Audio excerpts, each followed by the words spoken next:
Overrepresentation of horizontal and vertical orientation preferences in developing ferret area 17. This is the title of today's paper.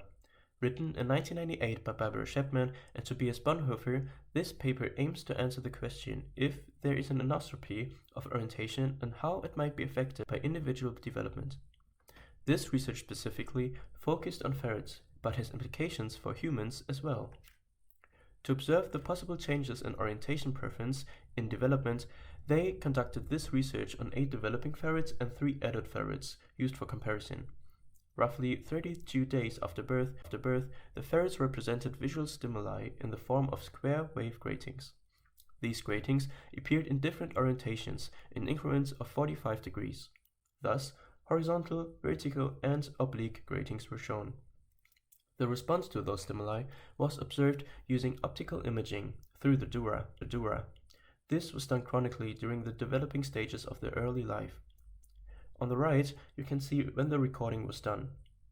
After signal averaging and normalization to reduce noise and non-orientation specific signals, the optical imaging revealed these single condition activity maps, because they were separated for each of the 4 stimuli. Using vectorial addition of those activity maps resulted in so-called polar maps, which illustrate the orientation-specific activity with color coding. From those polar maps, one can calculate the proportion of cortex that prefers one of the 4 orientation. This is summarized in the orientation preference area, on which a threshold value was used to ensure orientation selectivity. To determine the maturity level of one of those maps, Chapman and Bonhoeffer performed a cross-correlation between the polar map of each development stage and the most mature one of that ferret. The most mature polar map here being the latest one, or the one where nothing changed to the next recording. Thus, a correlation factor of 0 indicates an immature map, while a factor closer to 1 represents a more developed map. In this visualization, you already can see multiple effects, namely that the first ferret has an asynchronous development of the orientation selective areas.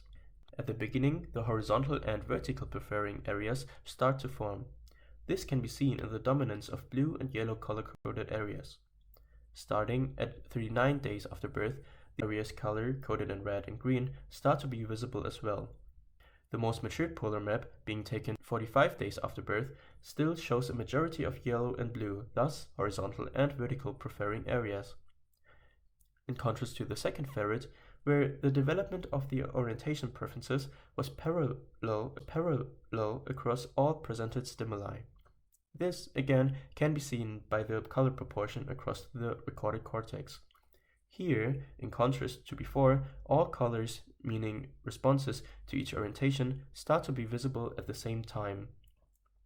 Additionally, one can see that the orientation activity was present earlier in this ferret than the other one. Although a preference to horizontal and vertical stimuli can be seen, it is far less obvious than in the ferret with the asynchronous development. These and other findings can be seen more clearly in this figure. It illustrates the following. You can see the percentage of the orientation preference area to the observed cortex during the ferret's development. On the right, correlation coefficient is shown also in respect to the postnatal age of the ferret in days.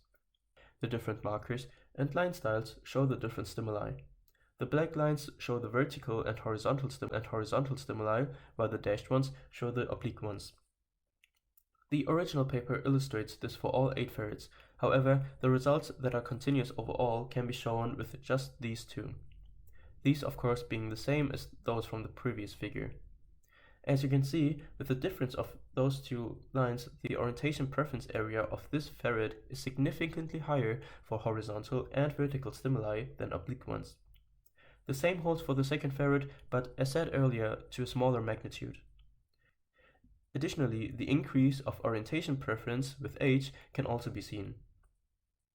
As stated before, both anisotropy, but with significantly different magnitudes. Interestingly, this magnitude is lower for the ferrets with parallel development. Again, this can be seen across all 8 ferrets. since 4 of them were developing asynchronously and the other 4 developed both orientation preferences in parallel. In conclusion, this means that there is in fact a larger proportion of cortical surface associated to response to horizontal and vertical contours, contrasting to oblique ones, but additionally, the magnitude of this anisotropy is highly different between animals. The finding that there are inter-animal differences of orientation preferring cortex proportions has multiple implications. For starters, the paper argues that better performance on perceptual tasks for horizontal and vertical stimuli than oblique ones, otherwise known as oblique effects, be due to the overrepresentation of horizontal and vertical orientation preferences. Moreover, the variation between individuals of those oblique effects has been also found in humans. These, however, have been attributed to factors like gender or visual experience. Since both males and females showed asynchronous parallel orientation development patterns and the environment was the same across all ferrets, these factors can be ruled out for this study. This, of course, bugs the idea that it might hold for humans as well.